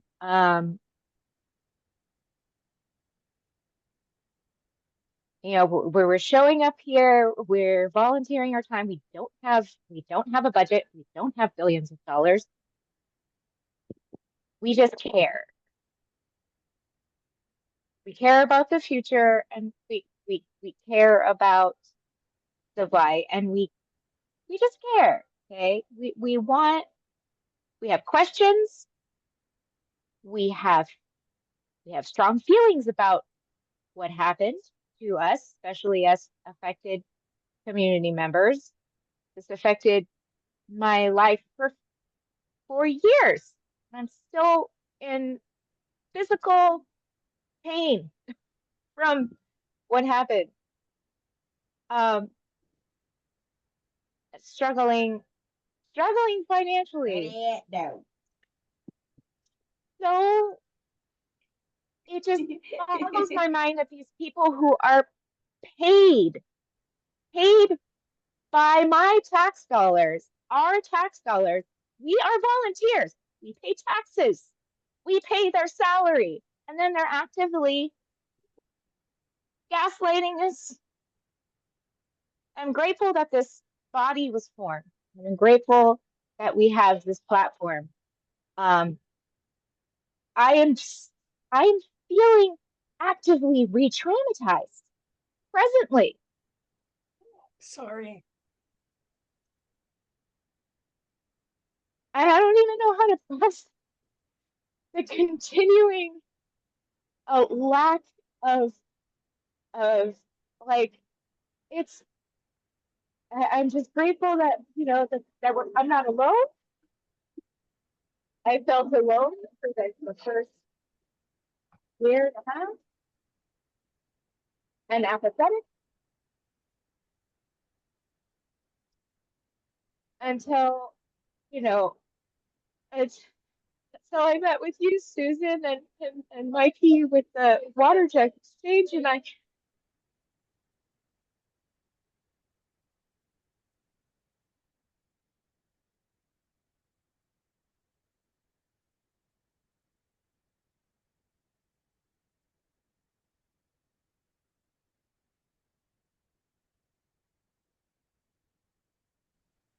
haven't been able to see enough, and I want to do more, and I just can't.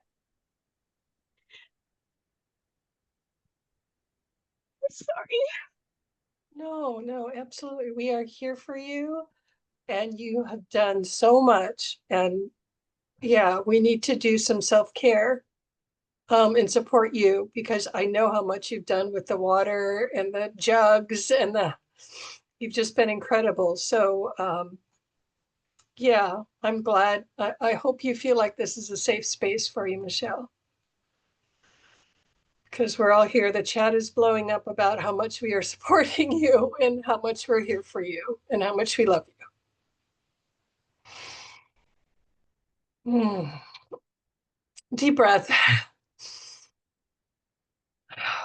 I do at the same time agencies that we're humans with healing, and this physically affected my body in irreversible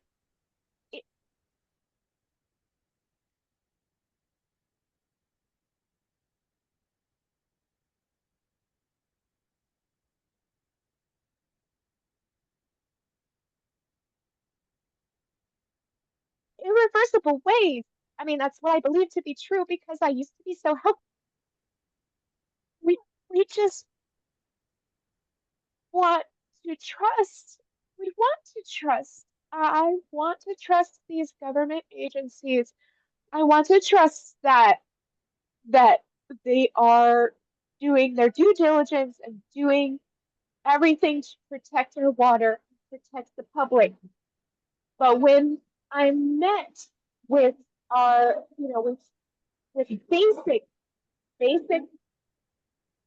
freedom of speech, not allowing the board of water to supply to have a seat at the table because of litigation, whatever. I don't care. They're the board of water supply. How can we have a discussion about water without the board of water supply? Why the fact that Joyce and Ernie only had 2 minutes to talk in the public, so disrespectful. I don't care. They shouldn't be having to even file a federal tort claim. The money just should be given to the state. This is our tax dollars. These are our tax dollars that is being asked for to pay for something that is for the public in the first place. There should be no question. It just should be settled out of court tomorrow. This is our vibe. This is our water. We, the public, pay taxes to the federal government. The federal government poisons the water. Federal government should pay for that. It's very cut and dry and simple. It is just that simple.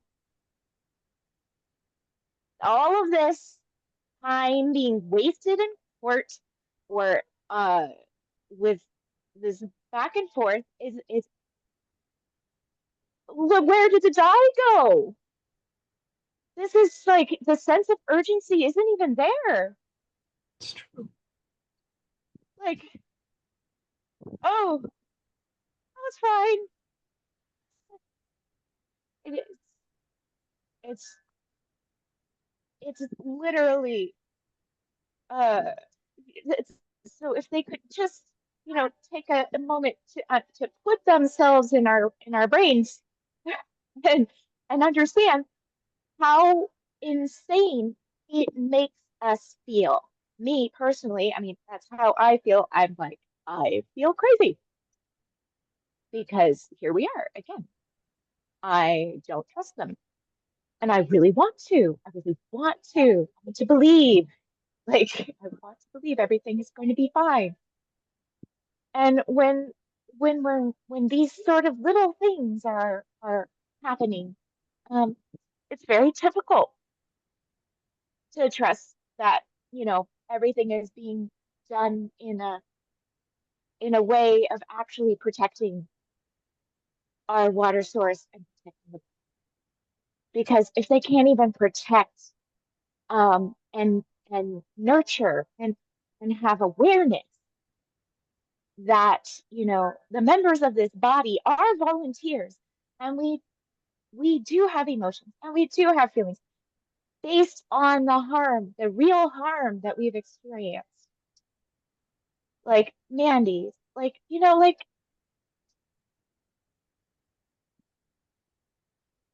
Michelle. I could go on. Like Michelle. Like myself, I guess. I'm trying to be strong and I'm not really strong. I'm not feeling very strong right now.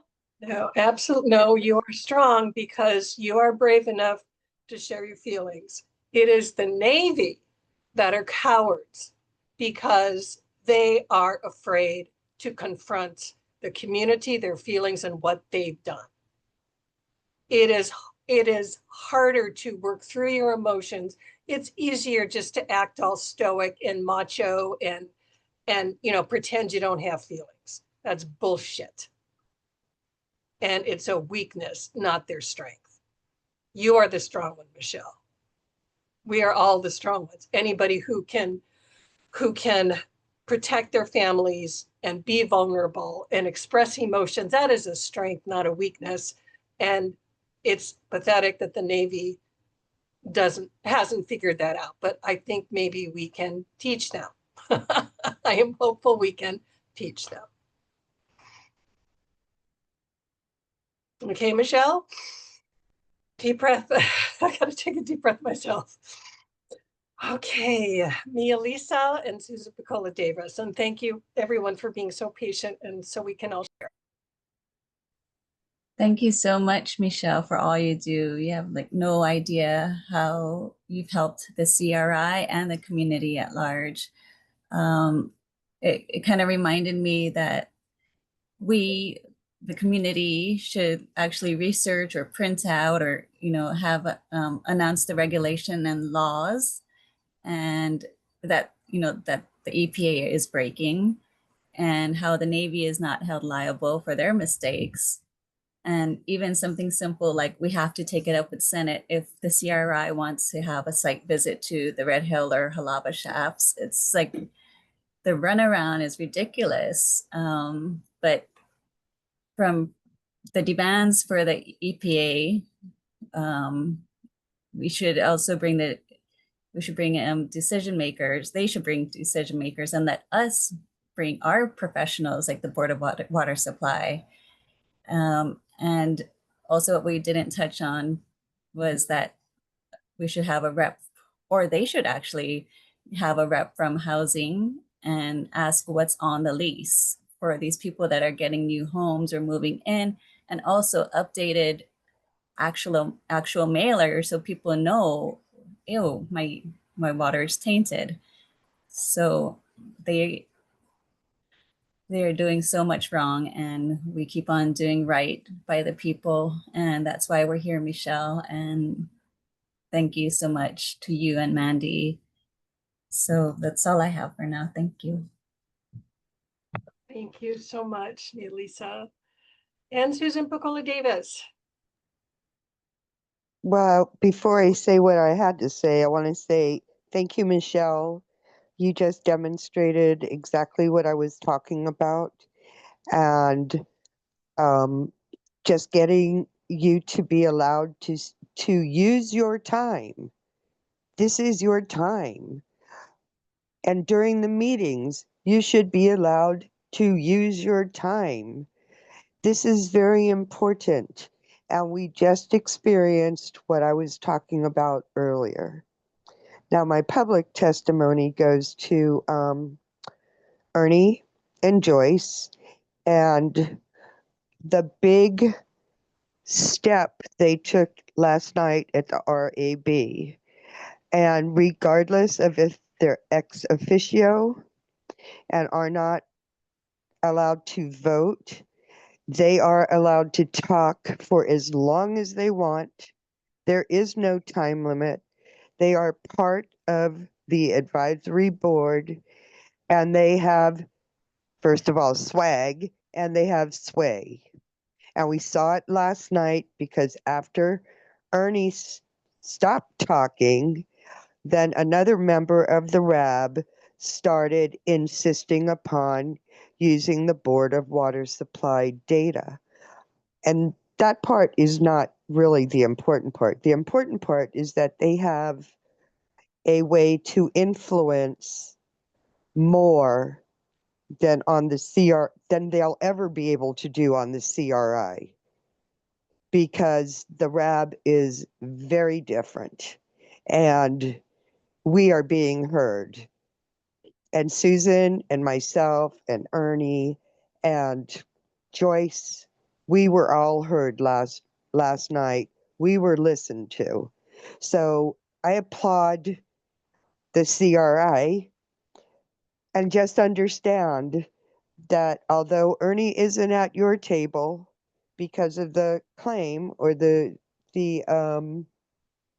court case, him and Joyce are still out there doing their thing, regardless of whether they're at the CRI meeting or the RAB. And I'm just so proud that they will be heard and they have a chance to influence a large amount of people. Thank you. Thank you. And their plan to sort of divide and conquer, like, oh, PFAS isn't part of the Red Hill CRI, it's over here. It's like, well, then Joyce and Ernie stepped over here. So they, again, can ask those difficult and informed questions, and we can all share the information. So yeah, they try to divide us, but we work around it, don't we? Yay! Okay, well, I want to open it up to anyone else. We're close to time, but I don't want to cut anyone off. If anybody, again, we're doing a safe space here. Maddie.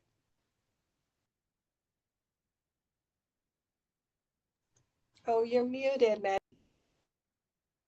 Okay, I got it. Thank you now. First of all, I just want to say it's so great to see all of you guys, and thank you so much for continuing to do the important work. It was a wonderful meeting. Yeah, miss you all dearly. Back in school, so stepping away a little bit. But I just wanted to make a quick announcement and a reminder because I know some folks have already shared, but there is a NASM webinar on September 8th with Kat Mack and the former EPA official, Dr. Davis, talking about the many discrepancies that they've been finding in the Navy's water testing procedures prior to the November 2021 spill. And this presentation will be after Brewer's presentation, who was formerly with the Department of Health.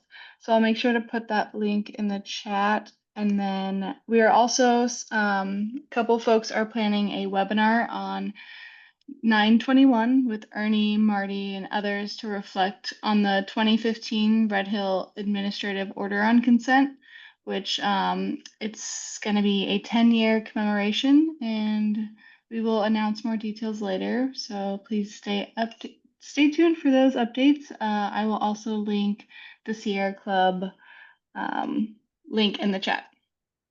So thank you all so much again. Great. Thank you, Maddie. That's exciting news and events. Yay. So I know we're over time. Is there anyone else who wants to make a last statement, suggestion, question? No? Well, with that, I guess we will end, and thank you all so very much for sharing and for making this space safe. I really appreciate each and every one of you. So have a wonderful evening. Bye-bye. Aloha, everybody. Aloha. Aloha. Mahalo, Michelle, everyone. Michelle, I wish I could give you a big hug. Oh, Yes. thank you. Let's I'm all making hug a virtual hugs. Yeah. Everybody hug, I'm gonna hug share your Michelle. hugs all Hug, along, hug. A little hug. all around. Yeah. Mahalo. All right. Mahalo. Aloha. Good idea, Ernie. Aloha. Bye, everyone. Susan, thank you so much for hosting.